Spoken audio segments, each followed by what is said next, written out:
नमस्कार.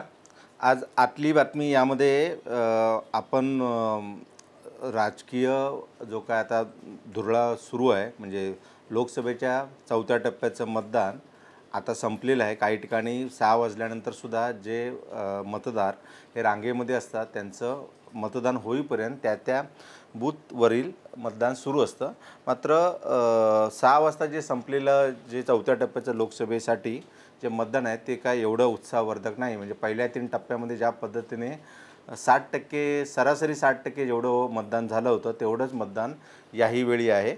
आणि हे सगळं सुरू करायच्या अगोदर थोडंसं हवामानाबद्दल मला तुम्हाला सांगावंसं वाटेल, कारण आतली बातमीमध्ये आपण ज्या काही गोष्टी सांगत असतो ते एवढं महत्त्वाचं असतं. त्याच पद्धतीने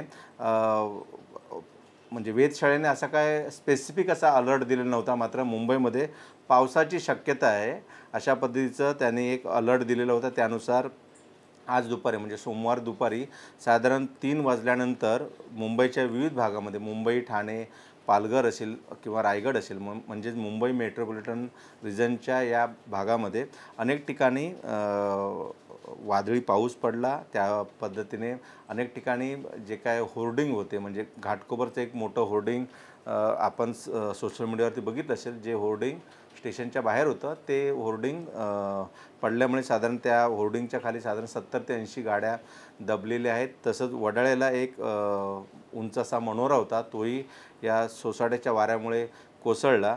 तर मुलुंड आणि ठाण्यामधील सेंट्रलची वाहतूक ही सुद्धा विस्कळीत झालेली आहे. त्यामुळे एकंदरीत जर बघितलं तर ज्या पद्धतीने काही ठिकाणी पाऊस पडलेला आहे, म्हणजे कोकणामध्ये पाऊस आहे, त्या पद्धतीने नंदुरबारला सुद्धा पाऊस पडला आहे.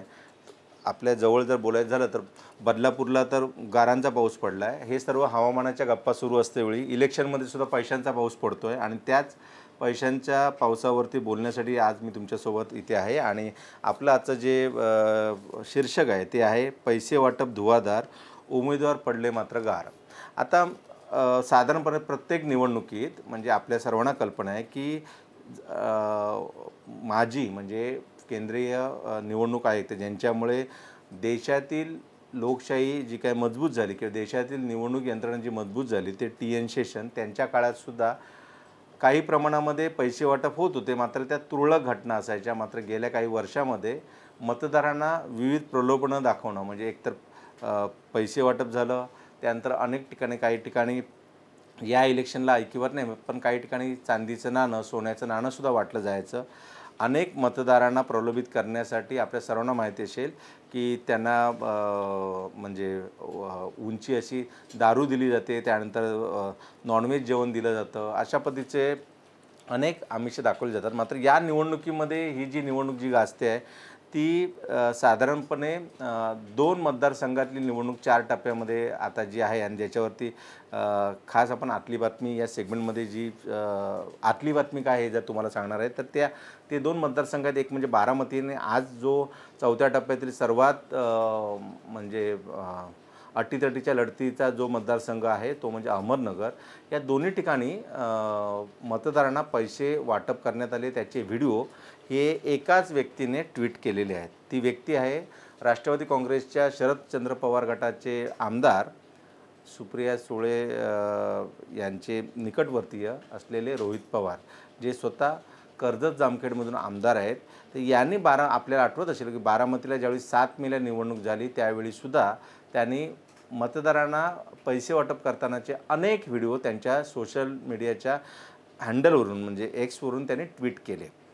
आता या व्हिडिओमध्ये जे काही गृहस्थ दिसत आहेत किंवा जी काही माणसं दिसत आहेत त्यांचा रोहित पवार यांचा असा दावा आहे की ते सर्वजण बारामतीचे जे सर्व आहेत किंवा बारामतीमध्ये शरदचंद्र पवार गटांच्या समोर म्हणजे काकासमोर जे पुतण्या आहेत, म्हणजे हे सुद्धा स्वतः पुतण्या आहेत अजित पवार यांचे, त्या अजित पवार गटाकडून खूप मोठ्या प्रमाणामध्ये पैसा वाटप करण्यात आलं, अशा पद्धतीचे ते व्हिडिओ त्यांनी ट्विट केले होते. तर दुसरा जो काही व्हिडिओ तुम्ही माझ्या मागे ज्यावेळी तुम्ही स्क्रीनवरती बघत असाल तो व्हिडिओ आहे आजचा आहे, आजच्या सकाळचा म्हणजे काल रात्रीचा आहे, मध्यरात्री म्हणा. त्या ठिकाणी एक व्यक्ती एका रस्त्याच्या आडोशाला उभी आहे गाडीला टेकून आणि त्याच्यासमोर अशी 500-500ची अशी बंडलं पडलेली आहेत. आता त्या बंडलांना म्हणजे साधारणपणे कसं असतं की एक विचार करून बघा की आपल्यासमोर 10 रुपयाची नोट, 20 रुपयाची, 100 रुपयाची नोट आली तरी आपण पटकन ते बघतो, कोण आजूबाजूला कोण आहे का बघतो आणि नंतर हळूच आपण खिशात टाकतो किंवा ज्याचे कोणाचे असतील त्याला आपण सांगतो हे मला कोणाचे पैसे मिळाले. मात्र एवढे मोठे पैसे असून सुद्धा कोणीच कोणाला सांगत नाही की हे माझे पैसे आहेत म्हणून. म्हणजे आतापर्यंत साधारण देशभरामध्ये साधारण 8,000 कोटींपेक्षा जास्त रोख रक्कम पकडली गेली आहे विविध चेक नाक्यांवरती. तुम्हाला सुद्धा याचा अनुभव आला असेल, कारण आता सध्या सुट्ट्यांचा मोसम आहे. तुम्ही सुद्धा सुट्ट्या एन्जॉय करण्यासाठी कुठे बाहेर जात असाल तर जागोजागी चेक नाक्यावरती हे इलेक्शनचे स्क्वॅड म्हणजे पथकं असतात आणि ते तुमच्या गाडीची तपासणी करतात. महाराष्ट्रात बोलायचं झालं तर महाराष्ट्रातसुद्धा अनेक ठिकाणी अशी रोख रक्कम नंतर काय सांगितलं जातं तर ती रोख रक्कम ही ATMमध्ये पैसे भरण्याची होती, तो टेम्पो ATMमध्ये पैसे भरला जातो. अशा पद्धतीचे नंतर काही गोष्टी ह्या समोर येतात. मात्र आताची जर सध्याची परिस्थिती बघितली तर महाराष्ट्रामध्ये या 2 मतदारसंघामध्ये पैसे वाटप धुवाधार झाले. मात्र ज्यांनी पैसे वाटले तेच उमेदवार मात्र गार पडणार आहेत अशी परिस्थिती आलेली आहे. कारण 2-3 गोष्टी मी तुम्हाला सांगणार आहे. आणि तिसरा एक व्हिडिओ जो दिसतो आहे जो 2 दिवसापूर्वी महाराष्ट्राचे मुख्यमंत्री एकनाथ शिंदे हे नाशिक दौऱ्यावर होते आणि त्या नाशिक दौऱ्यावर ते हेलिकॉप्टरमध्ये उतरलेले आपण बघत असाल. आणि त्या हेलिकॉप्टर उतरल्यानंतर त्यांचे जे अंगरक्षक म्हणजे पोलिसांचं जे विशेष पथक असतं, स्पेशल स्क्वॉड असतं, कारण मुख्यमंत्र्यांना Z+ दर्जाची सुरक्षा असल्यामुळे त्या स्क्वॉडसोबत असलेले सिव्हिल ड्रेसमध्ये एक पोलीस हे मोठ्या 2 बॅगा काळ्या रंगाच्या 2 बॅगा ह्या खूप जड आहेत, कारण ते उचलते वेळी त्यांचे एकूण जर हावभाव बघितलं तर ते खूप जड बॅगा आहेत आणि त्या बॅगा ते घेऊन जात आहेत. आता हा व्हिडिओ शिवसेनेचे उभाटाचे नेते संजय राऊत यांनी आज सकाळी ट्विट केला आणि त्या ट्विट केल्यानंतरच त्याने सकाळची त्यांची जी पत्रकार परिषद होती ती संपूर्ण रोख तोच होता की एकीकडे राहुल गांधी यांच्या हेलिकॉप्टरची तपासणी केली जाते, एकीकडे खरगे यांची हेलिकॉप्टरची तपासणी केली जाते, एकीकडे संजय राऊत उद्धव ठाकरे यांची हेलिकॉप्टरची तपासणी केली जाते, शरद पवार यांची हेलिकॉप्टरची सुद्धा तपासणी केली जाते. मात्र मुख्यमंत्री पंतप्रधान नरेंद्र मोदी आणि गृहमंत्री अमित शहा यांच्या हेलिकॉप्टरची तपासणी का केली जात नाही. आणि तो व्हिडिओ त्यांनी ट्विट करत इलेक्शन कमिशनरला विचारलं की आता तरी जागे व्हा, या बॅगा कसल्या आहेत ते सांगा. आता आरोप प्रत्यारोप होत असतात. मात्र गोष्ट अशी आहे की साधारणपणे एका मताला महाराष्ट्रात किंवा ठिकठिकाणी किती पैसे दिले जातात किंवा जे काय सांगितलं जातं ह्या सगळ्या सांगोपांग गप्पा असतात. मात्र त्याचे अधिकृत पुरावे कोणी देत नाही. मात्र समजा कोकणाबद्दल बोलायचं झालं तर सिंधुदुर्ग रत्नागिरीमध्ये एका मताला साधारण 1,000 रुपये दिल्याचं कुजबूज किंवा ज्या काय चर्चा आहेत ते आपल्याला म्हणजे कणकवली एस टी स्टँडवर ऐकायला मिळाल्या. त्यानंतर चिपळूण एस टी स्टँडवर ऐकायला सुद्धा मिळालं की 1,000 रुपये एका मताला दिले. तर बारामतीमध्ये जो काय एका मताचा जो काय दर होता तो 2 ते 2,500 रुपये होता. आता बारामतीमध्ये कुणी पैसे वाटले आपल्याकडे काही पुरावे नसल्यामुळे आपण बोलू शकत नाही. मात्र रोहित पवार यांनी जो काय आरोप केले आहे त्या आरोपात जर तथ्य असेल तर प्रत्येक मताला 2 ते 2,500 रुपये वाटण्यात आले. आज जे अहमदनगरमध्ये जी काही नगर लोकसभेची निवडणूक होते त्या ठिकाणी विद्यमान खासदार सुजय विखे हे राज्याचे महसूल मंत्री हेवीवेट नेते राधाकृष्ण विखे पाटील यांचे सुपुत्र आहेत आणि ते सध्या अजित पवार गटाकडून शरद पवार गटाकडे गेलेल्या सुधीर लंके यांच्याशी त्यांचा सामना आहे. आता ही अटी सुरुवातीच्या काळात एकदम एकतर्फी वाटणारी निवडणूक निलेश लंकेंमुळे एवढी चुरशी झाली नाही. आता निलेश लंके यांचाच पल्ला भारी आहे असं सांगितलं जात आहे. त्यामुळे या ठिकाणीसुद्धा जोरदार पैसे वाटप झालं आणि ते पैसे वाटप करतानाचा जो काही व्हिडिओ आहे तो कालपासून सोशल मीडियावरती व्हायरल होतो आहे. आता 2-3 ज्या काही गोष्टी ज्या ग्रामीण भागामध्ये ज्या बोलल्या जातात त्या काय असतात की खटक्यावर बोट जागेवर पलटी. म्हणजे तुम्ही ज्यावेळी EVM किंवा ज्यावेळी वोटिंग करायला जाता ती पहिली सुरुवातीच्या काळामध्ये मतपत्रिका होती, आता EVM मशीन आहे. त्यामुळे खटक्यावर बोट म्हणजे तात्काळ तुम्ही ज्याला मतदान देता त्याच्या ठिकाणी ते बटन प्रेस करता, त्या 7 सेकंदानंतर तुमची ती VVPTची जी स्लिप येते आणि त्याच वेळी जागेवर पलटी. म्हणजे काय, पैसे घ्या मात्र जो उमेदवार तुम्हाला पाडायचा आहे त्याच्याकडून जरी पैसे घेतले असतील तरी पण त्याला पलटी करा, असा एक वाक्यप्रचार किंवा अशी एक म्हण किंवा असं साधारणपणे कोल्हापूर, सातारा, सांगली या भागामध्ये बोललं जातं. तसंच तुम्ही प्रत्येकाचे म्हणजे कोल्हापूरचे नेते म्हणजे सतेज पाटील असू दे, धनंजय महाडिक असू दे, यांच्या तोंडामध्ये आपण अनेकदा ऐकलेलं असतं की आमचं ठरलं आहे. आता आमचं ठरलं आहे तर कोणाला जिंकून आणायचं हे नाही ठरलं, तर कोणाला पाडायचं आहे हे ठरलं आहे. त्यामुळे याही निवडणुकी म्हणजे ती कोल्हापूरची निवडणूक आठवा, ज्या ठिकाणी छत्रपती शाहू महाराज निवडणुकीला उभे आहेत, त्यांच्यासमोर सदाशिवराव मंडलिक आहेत. तर हातकणंगलेसुद्धा बघा. त्याशिवाय समजा साताऱ्याची, आता साताऱ्याचा ज्यावेळी उल्लेख येतो साताऱ्याच्या निवडणुकीचा, त्यावेळी राज्यसभेवर असलेले खासदार म्हणजे भाजपच्या कोट्यातून गेलेले राज्यसभेवरील खासदार उदयनराजे भोसले हे भाजपच्या म्हणजे कमळाच्या निवडणूक चिन्हावर आहे. तर त्यांच्या विरोधात शरदचंद्र पवार गटाचे विधान परिषद सदस्य, आमदार, माजी मंत्री शशिकांत शिंदे आहे. त्यामुळे तिथे एक वाक्यप्रचार किंवा ठिकठिकाणी होर्डिंग, बॅनरबाजी सोशल मीडियावरती जे अनेक पद्धतीने जे व्हायरल करण्यात आलं होतं ते वाक्य होतं, मान गादीला मत मात्र तुतारीला. आता ह्या ज्या गोष्टी आहेत म्हणजे पैसे घ्या तुम्हाला ज्यांच्याकडून पाहिजे त्यांच्याकडून, पण मत मात्र आम्ही देणार तुतारीला. आता बारामतीच्या बाबतीमध्ये सुद्धा जर बोलायचं झालं तर अनेकांनी पैसे हे ज्यांच्याकडून मिळाले त्यांच्याकडून त्यांनी घेतले, मात्र तिकडे तुतारीला द्या. आता तुतारी ही निशाणी ही खासदार सुप्रिया सुळेंची आहे. त्यामुळे तिकडे सुद्धा निवडणूक जी काय गाजली ती घड्याळ विरोधात तुतारी असं म्हणण्यापेक्षा तिथे निवडणूक जी गाजली ती शरद पवार विरोधात अजित पवार या दोघांचे म्हणजे काका आणि पुतण्यांची. आता हे सगळं एवढं सगळं होत असतेवेळीसुद्धा आज नगरमध्ये 4थ्या टप्प्याला ते पुन्हा एकदा तुम्हाला पैसे वाटपाचे काही व्हिडिओ रोहित पवार यांनीच ट्विट केलेले आहेत. आता जर कोकणाबाबतीत जर बोलायचं झालं तर आपल्या सर्वांना माहिती असेल की राज्याचे माजी मुख्यमंत्री म्हणजे महसूल मंत्रीपद त्यांनी उपभोगलेलं आहे किंवा त्याच्या अगोदर ते उद्योगमंत्री होते आणि आता ते राज्यसभेचे खासदार आहेत आणि केंद्रीय मंत्री असलेले नारायण राणे यांच्या बाबतीत एक कोकणामध्ये एक जे काय ज्यावेळी आपण एकूण मतदारसंघाचा धांडोळा घेतो त्यावेळी लक्षात येतं की 2 वेळा पाडलेलं आहे दादांना. आता तिसऱ्या वेळीसुद्धा पाडून हॅट्रिक करणार. म्हणजे पैसे घ्या, काय करा, आम्हाला ज्या काय गोष्टी द्या, पण पाडायचं म्हणजे पाडायचं. आता हे जे नवीन जे सुरू झालेलं आहे म्हणजे मतदारांचं हे फार आशादायक म्हणता येणार नाही की साधारणपणे लोकशाहीमध्ये आपण कुणाला जिंकून देण्यासाठी मतदान करत असतो. मात्र 2024ची निवडणूक ही यासाठी महाराष्ट्रात तरी लक्षात राहील की कुणाला पाडायचं यासाठी हे मतदान झालं. त्यासाठी तुम्हाला माहिती आहे की जे उमेदवार डेंजर झोनमध्ये असतात, जे उमेदवार यांना म्हणजे ज्यांना एकतर्फी निवडणूक वाटत होते, म्हणजे आपल्या सर्वांना माहिती असेल की ज्यावेळी निवडणूक जाहीर झाली 8 ते साधारण 15 ते 18 मार्चचा सुमार असेल, ज्यावेळी ती निवडणूक केंद्रीय निवडणूक आयोगाने 5 टप्प्यातील महाराष्ट्रातील ज्यावेळी जाहीर केली त्यावेळी 45+ हाच नारा होता भाजपचा आणि देशामध्ये नारा होता अब की पार 400 पार.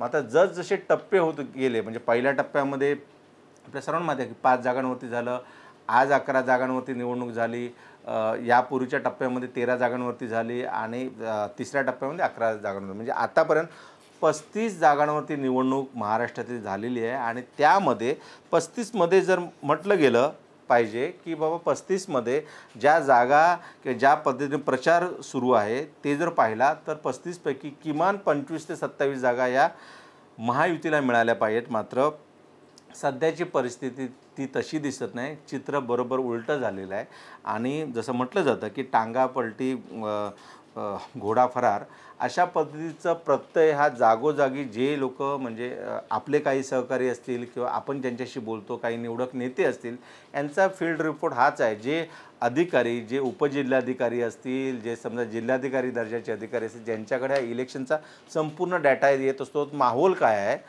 वारं कुणाकडचं आहे, तर असंच म्हटलं जातं की वारं महाराष्ट्रातलं मात्र आता सध्या फिरलं आहे.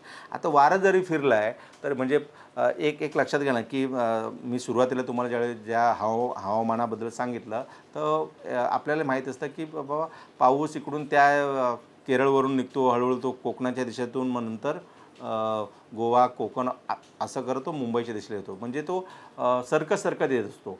आता हे पैशांचं वाटप जे पश्चिम महाराष्ट्रातून सुरू झालं म्हणजे समजा बारामती असेल, त्यानंतर समजा आज नगर असेल, आता तो पैशांचं वाटप किंवा पैसे जे काय आलोबनं तुम्हाला प्रलोभनं दिली जाणार आहेत ती आता MMR रिजनला आली. MMR रिजन म्हणजे काय, आता येत्या सोमवारी म्हणजे आज पासून बरोबर 7 दिवसांनी मुंबईमधील 6 जागा, ठाण्यातील 3 जागा म्हणजे 9 झाल्या, पालघरमधील 1 जागा 10 आणि नाशिकमधील 3 जागेवरती निवडणूक म्हणजे 13 जागांवरती निवडणूक होणार आहे. आणि आता जे काही पैशांचं वाटप आहे हे मोठ्या प्रमाणामध्ये मुंबई, ठाणे, पालघर आणि नाशिकला होईल.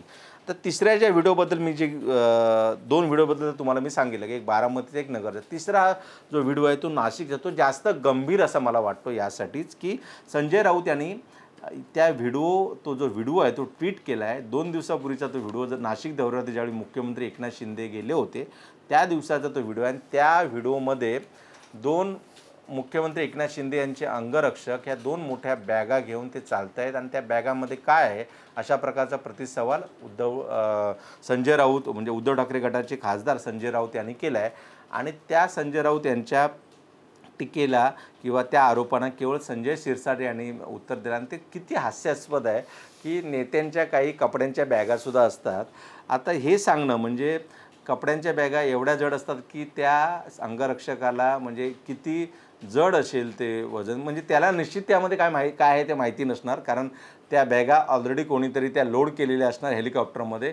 ते हेलिकॉप्टर जिकडून कुठून मुख्यमंत्री एकनाथ शिंदे यांचा जिकडे दौरा असेल तिकडून ते नाशिकला गेलं असेल आणि नाशिकला उतरल्यानंतर परत ते रिलोड करतेवेळी त्या दुसऱ्या अंगरक्षकाने ते उचलले असतील. त्यामुळे त्याला त्या बॅगांमध्ये कपडे आहेत, नोटांची बंडलं आहेत की अजून काय आहेत की काही फायली आहेत याबद्दल काही माहिती नसणार. मात्र एक गोष्ट मात्र नक्की आहे की या निवडणुकीमध्ये वारं फिरल्यामुळेच पंतप्रधान नरेंद्र मोदी, गृहमंत्री अमित शहा, उत्तर प्रदेशचे मुख्यमंत्री योगी आदित्यनाथसह जे काय भाजपचे जेवढे मुख्यमंत्री आहेत त्या सर्वांनी महाराष्ट्रावरती लक्ष जास्त केंद्रित केलं. याचा अर्थ तोच आहे की महाराष्ट्रातील निवडणूक वाटते तेवढी सोपी झालेली नाही.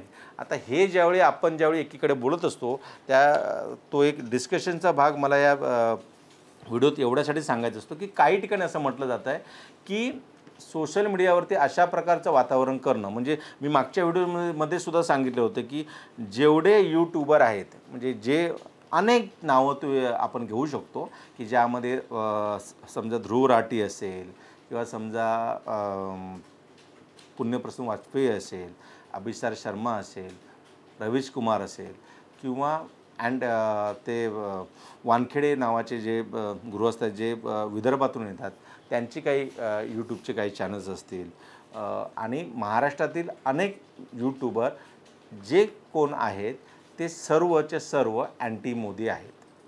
आणि अँटी मोदी असल्यामुळे त्यांचं जे काय परसेप्शन एक अजित अंजुमसुद्धा एक मोठं नाव आहे आपण घेऊ शकतो, साक्षी जोशी आहेत. आता हे सगळे ज्यांचं यूट्यूब चॅनल आहे स्वतःचं ते सगळेजण अँटी मोदी म्हणून ओळखले जातात आणि ते देशामध्ये अशा प्रकारची परिस्थिती आहे अशा प्रकारचं ते वियोजन करत असतात. प्रो मोदीसुद्धा आहे. त्या प्रो मोदीमध्ये आपल्या सर्वांना माहिती असेल भाऊ तोरसेकर असतील, सुशील कुलकर्णी असतील किंवा अजून 1-2 जण आहेत जे मोदी भक्त म्हणून ओळखले जातात. मात्र गेल्या काही दिवसांमध्ये जर आपण ह्या यूट्यूबर चॅनलची आणि जे काय प्रो मोदी आणि अँटी मोदी जर असं बायफर्केशन केलं तर त्यामध्ये अँटी मोदी यांचे व्ह्यूवरशिप, अँटी मोदी असलेले यूट्यूबरचे सबस्क्रायबर एवढे झपाट्याने वाढत आहेत की प्रो मोदी जे यूट्यूबर होते ते सध्या चर्चेत नाही. म्हणजे अनेकदा आपल्याला माहिती असेल की आमच्या मोबाईल स्क्रीनवरती अनेक ठिकाणी आपण ज्यावेळी लॅपटॉपवरती, कॉम्प्युटरवरती त्यांचे व्हिडिओ आपण बघत असतो, ऐकत असतो. मात्र आता ती परिस्थिती आली नाही. याचं कारणच आहे, मी वारंवार सांगतो आहे की पैसे वाटप जरी धुवाधार केलेलं असेल मात्र उमेदवार पडले आहेत गार. याचं कारण आहे की पैसे वाटप करूनसुद्धा म्हणजे आकडा जर आपण ऐकला तर आपल्याला ती अतिशयोक्ती वाटेल. म्हणजे एका उमेदवाराने तर या लोकसभेच्या निवडणुकीमध्ये असं म्हटलं जातं की त्याच्या जवळच्या निकटवर्तींनी सांगितले 200 कोटी त्यांनी खर्च केले.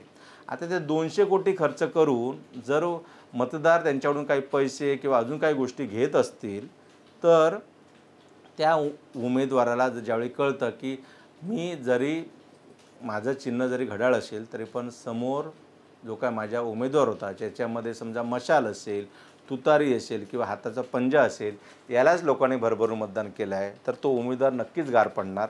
आणि सध्या म्हणजे निवडणूक आपल्याकडे ही 20 मेला 5व्या टप्प्यातील असली तरी 2 टप्पे अजून देशभरात व्हायचे आहेत आणि निवडणुकीनंतर अनेक हे जे कोण नेते दिसत आहेत ते थंड प्रदेशात परदेशात हे जाऊन आपले जो काय गेल्या महिन्याभराचा जे काय त्यांची दमछाक झालेली आहे ते रिलॅक्स होतील, मात्र पुन्हा एकदा 3 जूनला येतील.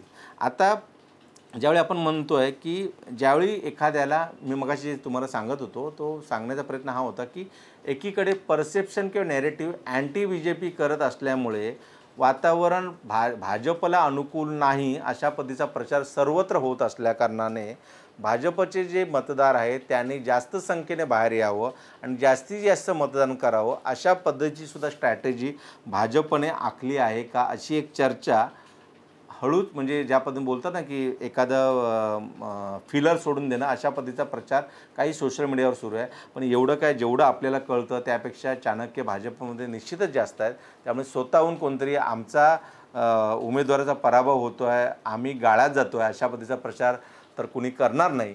पण मला एक गोष्ट इथे आवर्जून सांगावीशी वाटते की जे 45+ आपण अगदी सुरुवातीला तुम्ही जर माय महानगर लाईव्ह जर यातली व्हिडिओ जर तुम्ही बघत असाल त्यावेळी आपण सगळ्यात सुरुवातीला आपण सांगितलं होतं की मिशन 45+ हे प्लस होणार नाही, तर मिशन 45 फेल हेच होणार आहे. कारण ज्या पद्धतीचं वातावरण, ज्या पद्धतीचे अंदाज, ज्या पद्धतीचं फिलर, ज्या पद्धतीचं मतदारांचं, उमेदवारांचं, त्या पक्षातील नेत्यांची बॉडी लँग्वेज, हे आपण ज्यावेळी नीट निरीक्षण करतो त्यातून एक गोष्ट लक्षात येत होती की साधारण 28 जागा महायुतीला मिळतील आणि 20 जागा या महाविकास आघाडीला मिळतील, असं पहिला टप्पा झाल्यानंतरचं वक्तव्य किंवा निरीक्षण आपणच नोंदवलं गेलं होतं. मात्र जसजशी इलेक्शन पुढे जाते, आज 4 टप्पे झाले आहेत, त्यावेळी हे वातावरण आता 50-50वरती आलेलं आहे. आणि मला वाटतं 5व्या टप्प्यामध्ये जो फार क्रुशियल यासाठी आहे की या 13 जागांमध्ये संपूर्ण शहरी भाग आहे.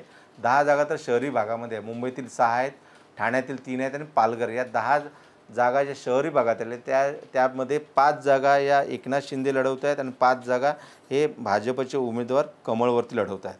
आता ज्या 5 जागांवरती भाजपचे उमेदवार कमळावरती आहेत ते जरा मी नाव तुम्हाला सांगतो. एक आहेत पियुष गोयल, दुसरे आहेत मिहीर कोटेचा,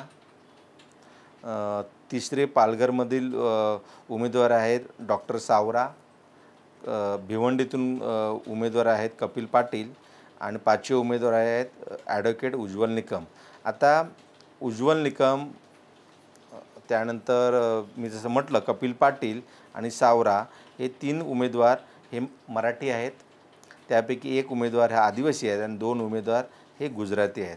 म्हणजे भाजपने जे 5 उमेदवार दिलेले आहेत त्यापैकी बायफरिफिकेशन हे तुम्ही बघितला तर त्यापैकी ज्या 5 जागा महत्त्वाच्या ज्या भाजपसाठी आहेत त्या 5ही जागावरील जे उमेदवार आहेत ते 2 गुजराती आहेत, 3 मराठी आहेत, त्यापैकी एक आदिवासी बहुल, म्हणजे पालघर ही जागा ही आदिवासीसाठी राखीव असते. त्यामुळे त्या जागेवरती डॉक्टर सावरा, जे विष्णू सावरा यांचे पुत्र आहेत, मागील निवडणुकीमध्ये ज्यांचा पराभव झाला होता, ते तिकडून निवडणूक लढवत आहेत. आता ह्या 13 जागांचं भवितव्य हे येत्या 20 तारखेला EVMमध्ये बंद होईल.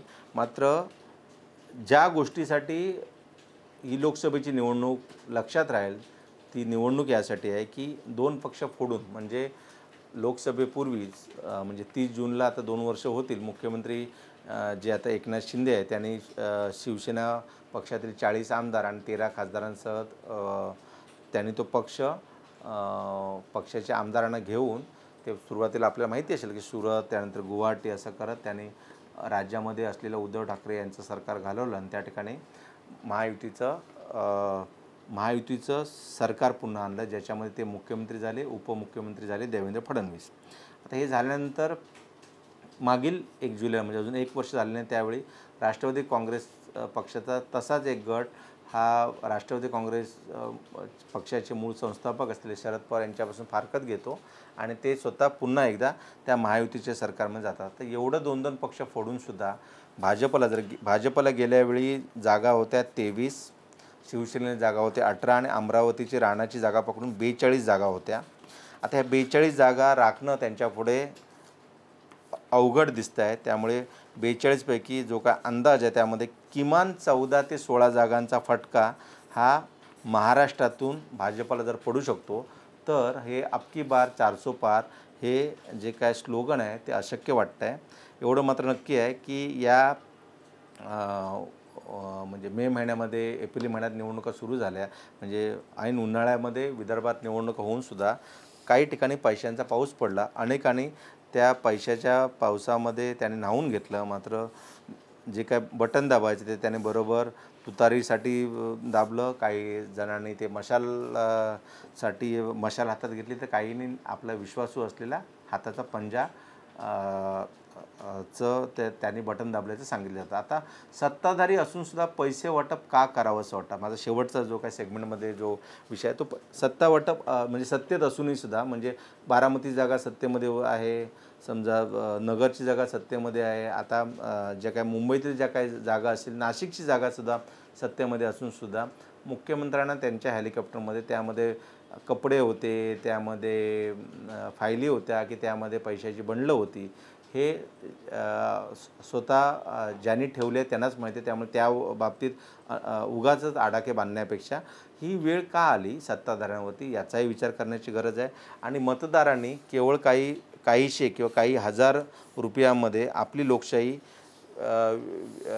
म्हणजे विकणं हे कितपत योग्य आहे. लोकांचं असं म्हणणं आहे की ह्याने बक्कळ पैसा कमवलेला आहे, ह्याने कमवलेला पैसा यांचा नाहीच आहे, हा आमचाच पैसा आहे, आमच्याच टॅक्स रूपामध्ये त्यांनी पैसा कमवलेला आहे, त्यांनी काही कमिशनमध्ये घेतलेला आहे, त्यांनी काही प्रोजेक्टच्या रूपाने घेतला आहे. तर त्यांच्याकडून आलेला पैसा जर 5 वर्षांनी एकदा मिळत असेल तर घ्यायला काय हरकत आहे. आणि राहिला प्रश्न मतदानाचा, तर ज्याला आम्हाला जिंकायचं आहे त्यापेक्षा कोणाला आम्हाला पाडायचं आहे त्यासाठी आम्ही वोटिंग केलेलं आहे. मला वाटतं 2024ची निवडणूक ही त्यासाठी ओळखली जाईल की आमचं ठरलं आहे कुणाला जिंकण्यापेक्षा कुणाला पाडायचं आहे. आणि हे सगळं ज्यावेळी आपण म्हणतो की एकीकडे साताऱ्याला बघा स्लोगन काय, मान गादीला मत मात्र तुतारीला, म्हणजे एक प्रकारे उदयनराजे हे छत्रपती शिवाजी महाराजांचे वंशज समजले जातात. मात्र त्या उदयनराजेंना दिल्लीमध्ये 4-4 दिवस ताटकळत जे काही केंद्रीय गृहमंत्री अमित शहा यांनी ठेवलं, आणि त्याचवेळी ते उत्तर पश्चिमचे उमेदवार रवींद्र वायकर यांना भेटतात. त्यामुळे एकीकडे राजांचा अपमान करणं हे सुद्धा भाजपला जड जाऊ शकतं.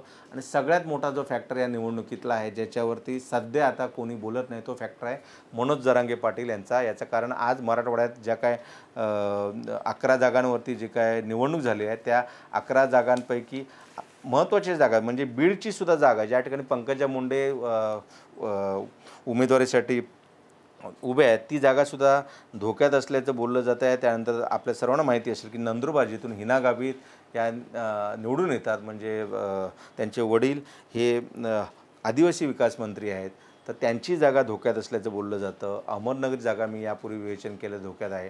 त्यामुळे मराठवाड्यामध्ये ज्या काय जागा म्हणजे जालना असेल, आपल्या सर्वांना माहिती असेल जालना असेल, समजा उत्तर महाराष्ट्रातील रावेर, जळगाव, रावेरमध्ये रक्षा खडसे यांचं पारडं थोडंसं चांगलं आहे आणि त्या ठिकाणी रावेरमध्ये त्यांचा विजय निश्चित होऊ शकतो असं सांगितलं जातं. मात्र एकूण मराठवाड्यामध्ये जे आतापर्यंत जे काय निवडणुका झाल्या आहेत त्यामध्ये मनोज जरांगे पाटील हा फॅक्टर खूप मोठा आहे. आणि तुम्हाला माहिती असेल की मनोज जरांगे यांचं एक वाक्य जे कायम व्हायरल होतं आहे की लोकांना जिंकण्यासाठी नाही, लोकांना पाडण्यासाठी सुद्धा मतदान होतं. मला वाटतं आता लोकांनी ठरवलं आहे लोकांना कुणाला पाडायचं आणि कुणाला गाडायचं आहे. त्यामुळे मला वाटतं की आता जे काय पैसे वाटप जे काय सुरू आहे तो शेवटच्या 5व्या टप्प्यातसुद्धा तेवढ्यात मोठ्या प्रमाणात पैसे वाटप होईल. मात्र केंद्रीय निवडणूक आयोगाने किंवा इथले जे काय आपले जे काही राज्याचे मुख्य निवडणूक अधिकारी आहेत यश चोकलिंगम यांनी या सगळ्यावरती गांभीर्याने बघितलं पाहिजे की एवढ्या ठिकाणचे जर काय तुम्हाला पैसे वाटप होत असतील आणि ह्या ज्या पैशावरती कोणी दावा करायला येत नसेल तर याची नीट चौकशी होणं आवश्यक आहे आणि लोकांना कळायला पाहिजे की हा नक्की पैसा कुणाचा आहे. आजच्या आतली बातमी या सेगमेंटमध्ये एवढंच होतं की पैसे वाटप धुवाधार, उमेदवार म्हणजे पैसे वाटप करूनसुद्धा उमेदवार पडले गार, अशी आता म्हणण्याची वेळ आता एकूण महाराष्ट्रातील उमेदवारावरती आले आहे. आणि 5 वाजेपर्यंत राज्यात सरासरी 53% मतदान आहेत. हे काय भूषणावह नाही. याचं कारण मी वारंवार सांगतो आहे की 50 ते 55% किंवा फार 60%च्या आतमध्ये जे काय वोटिंग होतं ते फार धोकादायक असतं. अँटी इन्कम्बन्सी अशी म्हटली जात नाही. मात्र यावेळी मात्र आपल्या मतदारांनी ठरवलेलं आहे की निवडणूक निकाल काय लावायचे ते. अशाच प्रकारच्या विश्लेषणासाठी तुम्ही आमचं माय महानगर लाईव्ह हे बुलेटिन पाहत राहा. आम्हाला mymahangar.com व्हिजिट करा. तसंच आम्हाला एक्स आणि सोशल मीडियावरती फॉलो करायला विसरू नका. धन्यवाद.